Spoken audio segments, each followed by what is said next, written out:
ना कोई संघर्ष, ना कोई संघर्ष, ना कोई तकलीफ, तो खाक मजा है जीने में।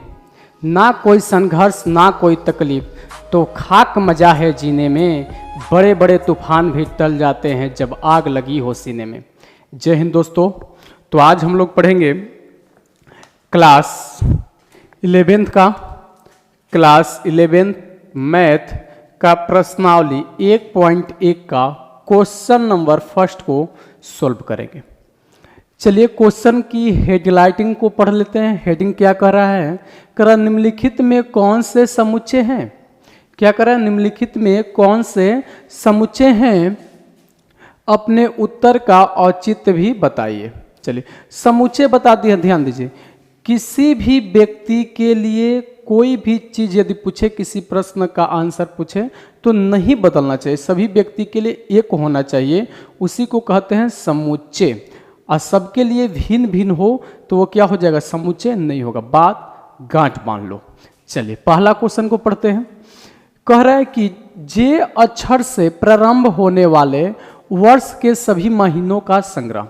कह रहे कि वैसन महीना बताना है। देखो वर्ष में कितना महीना आता है? 12, और 12 में से आपको बताना है कौन सा अक्षर जो है जे से प्रारंभ होता है, कौन सा महीना जे से प्रारंभ होता है। तो देखा जाए तो जनवरी जे से है। क्या है? जनवरी। जनवरी, फरवरी, मार्च, अप्रैल, मई, जून। जून है। जून। जुलाई भी है। जुलाई के बाद अगस्त, सितंबर, अक्टूबर, नवंबर, दिसंबर नहीं है। यानी है क्या जी? जनवरी, जून और जुलाई है। यदि किसी दूसरे व्यक्ति से भी पूछा जाए कि जे अक्षर से शुरू होने वाले वर्ष के महीने का बताइए संग्रह, तो वह वही बताएगा, जनवरी, जून, जुलाई। तो जब सबके लिए बराबर है, सबके लिए वही आंसर है, तो ये क्या हो जाएगा? समुच्चय है। समुच्चय है। जब सबके लिए बराबर है तो समुच्चय है। आगे बढ़ते हैं। दूसरा करें, भारत के 10 सबसे अधिक प्रतिभाशाली लेखकों का संग्रह। क्या करें? भारत का सबसे 10 अधिक प्रतिभाशाली लेखकों का संग्रह। अब बताओ, भारत में बहुत सारे लेखक हैं। यदि हम कहें भाई, हमसे पूछा जाए तो हम कहें कबीरदास है, सूरदास है, हरवंश राय बच्चन है, महादेवी वर्मा है, कुमार विश्वास है, मतलब हमारे लिए है। किसी दूसरे से पूछा जाए तो उसके लिए कुछ अलग हो सकता है। ये ऐसा नहीं कि कुल नहीं मिलेगा, लेकिन कुछ जो है अलग होगा। कुछ जब अलग होगा तो सबके लिए अलग होगा, मतलब सबका आंसर समान नहीं आ रहा है। मतलब हुआ क्या कि समुच्चय नहीं है। नहीं है। कारण बताए। कारण है क्या भाई?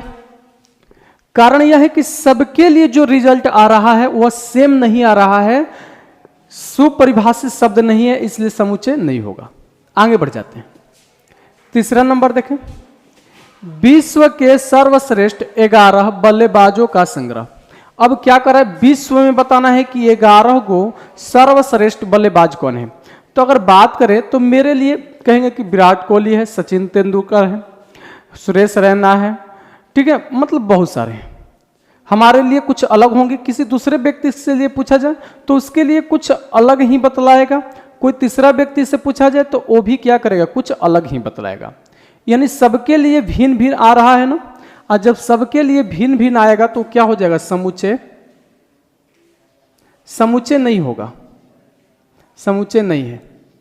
कारण नहीं है, सबका रिजल्ट अलग अलग आ रहा है। अगला देखते हैं।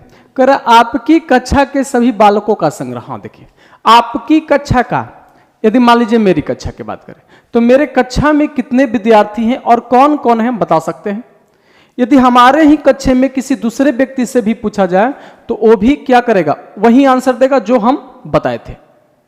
किसी तीसरे व्यक्ति से भी पूछा जाए तो वो भी वही आंसर देगा जो हम बताए थे अपनी कक्षा में। उसका भी तो अपनी कक्षा है, मेरी भी तो अपनी कक्षा है, उसकी भी तो अपनी कक्षा है, कोई चौथा के भी तो अपनी कक्षा है। तो सबके लिए रिजल्ट क्या होंगे? सेम हो जाएंगे।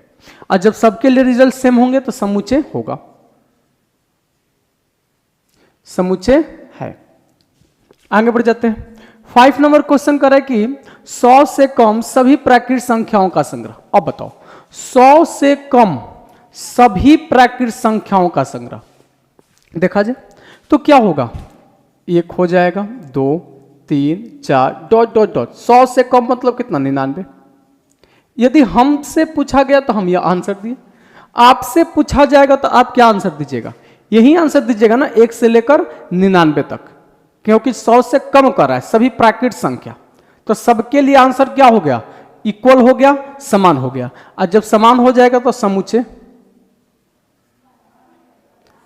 है। चलिए आगे देखते हैं।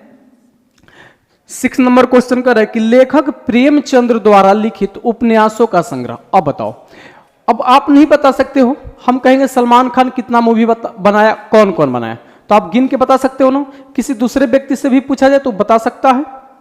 तो उसी तरह प्रेमचंद्र ने कौन कौन से उपन्यास लिखे आप भी बता सकते हो। किसी दूसरे व्यक्ति से पूछा जाए तो वही बतलाएगा, सभी बताना है उनका। यदि हम बात कहें, गोदान हो जाएगा, कफन हो जाएगा, ईदगाह हो जाएगा, ठीक है, सोजे वतन हो जाएगा, यह सब क्या है, प्रेमचंद का उपन्यास है। यानी सबके लिए सेम आंसर, यानी ये भी क्या होगा, है समुच्चय है। आगे 7 नंबर क्वेश्चन कर रहा है कि सभी सम पूर्णांकों का संग्रह। सभी सम पूर्णांक, वैसी संख्या जो 2 से कट जाए, सम पूर्णांक, सभी सम पूर्णांक। हम कहेंगे सम पूर्णांक बनाओ, सभी सम पूर्णांक बताओ, तो हम क्या कहेंगे, 2 4 6। इधर माइनसों में चलेंगे क्योंकि पूर्णांक कह रहा है। अब पूर्णांक धनात्मक और ऋणात्मक दोनों होता है, तो किसी दूसरा व्यक्ति से भी पूछा जाए तो वही आंसर देगा ना। यानी सबके लिए आंसर क्या होंगे, बराबर, डॉट डॉट डॉट, -4 -3 -2 -2 करें,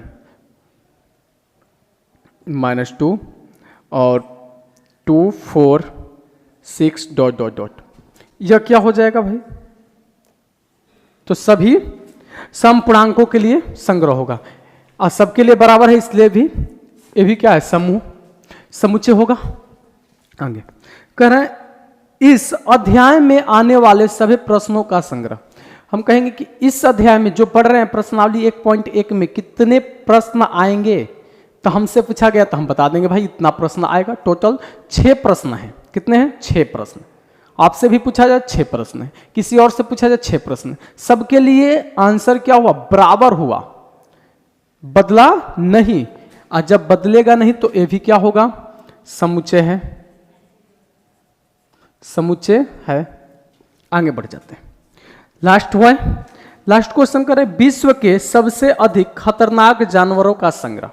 विश्व के सबसे अधिक खतरनाक जानवर, मान लीजिए भाई हमको खतरनाक हाथी लगती है, शेर लगता है, चीता लगता है, कहेंगे बैल भी खतरनाक लगता है हमको, ये हमारी मन की बात हुई। आपसे पूछा जाए आप कहिए कंगारू खतरनाक लगता है, डायनासोर खतरनाक लगते हैं, मतलब किसी दूसरे व्यक्ति से पूछा जाए उसका आंसर जो होगा अलग होगा, हमसे अलग होगा। और जब आंसर अलग आए तो उसे क्या कहेंगे, सुपरिभाषित शब्द नहीं है, यानी समुच्चय नहीं होगा। चलिए इतना बात समझ में आ गया क्या, चलिए आगे बढ़ जाए। चलिए देखते हैं क्वेश्चन नंबर दूसरा, प्रश्नावली 1 का क्वेश्चन नंबर दूसरा। कह रहा है कि मान लीजिए कि सेट ए में एलिमेंट्स 1 2 3 4 5 और 6 हैं। रिक्त स्थानों में उपयुक्त ई बिलोंग्स टू अथवा डज नॉट बिलोंग्स टू भरिए। आप लोगों को पढ़ाए हैं थ्योरी में, जो बच्चे नहीं पढ़े हैं जाकर क्या करें, थ्योरी को देख ले, प्रथम वीडियो दूसरा तीसरा लेक्चर आप लोग जाकर देख ले, तब समझ में अच्छा से आएगा। समझिएगा, बिलोंग्स टू मतलब कि सदस्य है, पढ़ाए, बिलोंग्स टू मतलब सदस्य है, बिलोंग्स टू मतलब डज नॉट बिलोंग्स टू मतलब क्या है, सदस्य नहीं है। तो ध्यान दिया जाए, कह रहा है कि सेट ए में देख लीजिए कौन कौन एलिमेंट है, 6 तक है। कह रहा है कि 5 जो है एलिमेंट 5 क्या सेट ए में है या नहीं है। तो देख लीजिए, तो सेट ए में 5 है कि नहीं है ना। और जब है तो क्या कहेंगे, बिलोंग कर रहा है। 5 बिलोंग्स टू सेट ए, यानी 5 जो है सेट ए में है। बात समझ में आ गया? आगे बढ़ते हैं। अब देखिए तो 8 जो संख्या है क्या हमारे सेट ए में है? नहीं है। और जब नहीं है तो क्या कहेंगे? Not belongs to, does not belongs to set A, यानी 8 जो है सेट ए में नहीं है, यानी सेट ए में बिलोंग्स नहीं कर रहा है, नहीं दिखा रहा है। आगे बढ़ते हैं। क्या 0 जो है इस सेट ए में है? नहीं है। और जब नहीं है तो क्या हो जाएगा? नॉट बिलोंग्स टू, जो होगा बिलोंग्स टू, जो नहीं होगा नॉट बिलोंग्स टू। पढ़ा दिए हैं थ्योरी, जाकर देख लीजिएगा। चौथा देखिए, कह रहे कि डी जो है, अरे 4 जो है क्या इसमें है। यदि है तो बिलोंग्स टू क्या हो जाएगा? सेट ए, यानी 4A जो है क्या है? सेट ए में है। आगे बढ़ते हैं। 2 जो है क्या सेट ए में है? देख लीजिए है तो क्या हो जाएगा? Belongs to. 10 क्या सेट ए में है? नहीं है, तो नॉट बिलोंग टू हो जाएगा। चलिए इतना बात समझ में आ गया क्या?